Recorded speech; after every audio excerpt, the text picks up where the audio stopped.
The frigid winds haunted Captain Biggs as he surveyed the surrounding mountains. He shifted uncomfortably in his seat. Magitech armor wasn't built for these kinds of missions. The exposed cockpit and lack of any heating elements weren't exactly considered a necessity for Emperor Gestahl when he rushed the monstrosities into production. The firepower was enough to decimate a small town in a matter of minutes, and yet he couldn't use that power to keep himself warm. There was a time he would have laughed at such irony, but forgetting how was all too easy in his line of work. The great General Leo once said that man should not have that much power at the push of a button. Captain Biggs was inclined to agree. No matter how many times he was dispatched on a mission, he always felt the fear. The power at the tip of his fingers frightened him. It was a heavy weight to bear, too heavy for any one man. He looked at the safety catch for his Ifrit cannon as it sat firmly in the safe position. He would have hoped for it to stay that way for the duration of the mission, but he knew there was no chance in hell for that. A fight was coming, and it was going to be brutal. His unit gave him a little comfort. He looked over to see Sergeant Wedge fiddling around in his pockets, muttering obscenities while producing a pack of cigarettes. And the woman, General Kefka, didn't say her name. Yo, Captain, are we done with the survey yet? I'm freezing my ass off over here. Wedge was a genuine war dog.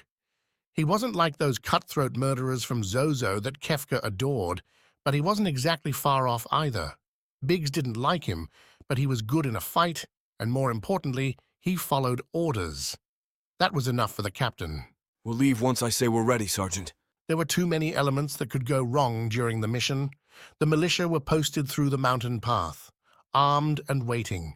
Patrols would most likely be doubled, if not tripled. If the intel was correct, and they had indeed found an Esper, then they would fight tooth and nail to protect every inch of their territory. Magitech armor may have enough firepower to decimate the territory, but it's rendered useless if the pilot is riddled with crossbow bolts. Just cover our backs while I try to figure out a way to keep us all from getting killed. What about her? She hasn't spoken a word since we departed Vector 3 months ago. Your point being? I don't trust nobody that don't talk. Just look at her, Captain. Something ain't right about her, and you know it. For once, Biggs agreed with the blowhard. The silent companion gave Biggs some pause. Her eyes were glassy, and her face carried no emotion. Such was the power of the slave crown that sat with her green hair. A device that robbed its wearer of any humanity, reduced to nothing more than a tool of war.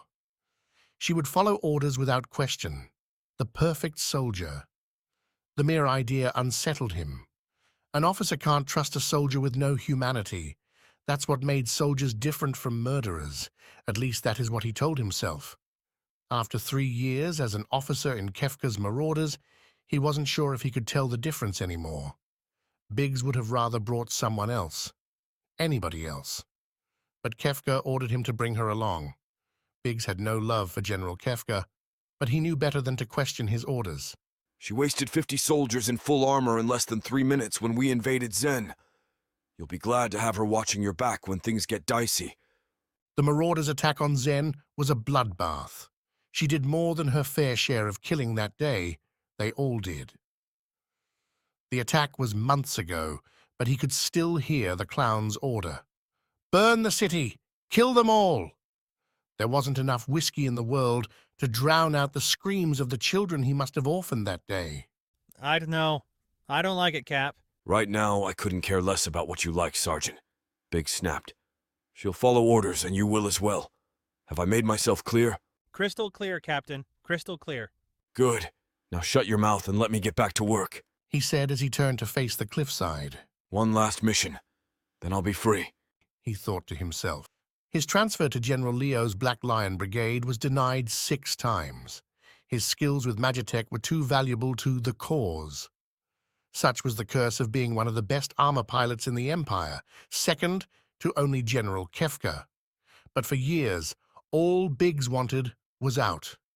There was no honor or glory under the command of the clown. Only blood, death, and his demented cackle, which was always ringing in the back of Biggs's mind. taunting him every night as he tried to sleep. The Black Lions dreaded war, but would fight honorably. General Leo always thought men deserved the dignity of dying by the sword in the field of battle, not burned alive in their holdfasts. His men all shared the sentiment. Biggs wondered if being a man of honor would be enough to wash the blood from his hands. But for a mere chance, he would sell what little was left of his soul. Naturally, when he was told that the Emperor himself would approve the transfer upon successful delivery of the Esper, Biggs volunteered almost immediately. It was a decision he was already growing to regret. A shimmering light in the distance showed him the way. Narshe was in sight. The twisting mountain road would take at least a few hours to travel. The militia were going to be in the hills, waiting. If this was any other force, it was likely he may have been able to parley with them, perhaps even secure the Esper without any unwanted deaths. But he knew better than to rely on false hopes. The fanatics would rather die than surrender their domain. He knew once they moved out, he would have to kill again. He took a breath to steady his nerves.